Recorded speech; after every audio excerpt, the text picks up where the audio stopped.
In this video, I'll show you exactly how to complete your Fiverr ID verification in 2025. To start, open Fiverr on your desktop. If you've been asked to verify your identity, Fiverr will prompt you with a message. Click to begin the verification process. You'll now be asked to switch to your mobile device. You can either scan the QR code shown on your screen or choose to receive a link by text message. Open that link on your phone to continue. Now Fiverr will ask you to upload a photo of a government-issued ID. This can be your passport, driver's license, or national ID, whatever is valid in your country. For example, if you live in Canada, you could use your driver's license or health card. If you're in India, you can use your PAN card.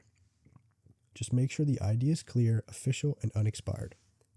Take a sharp, well-lit photo that shows the entire document. Avoid glare, don't crop anything, and make sure the text is easy to read. Next, you may be asked to take a real-time selfie. Just follow the prompts and line your face up with the camera. This step confirms that your ID matches your face. Once that's done, Fiverr will start reviewing your info. It usually takes just a few minutes, but in some cases, it might take a bit longer. Now, if you want to verify manually through your settings, here's how to do that. Go back to your Fiverr dashboard, click your profile picture, and then select Settings. From there, go to Personal and Business Information. Scroll down to Identity Verification and click Verify. Upload your ID and selfie the same way, and once submitted, Fiverr will process your verification.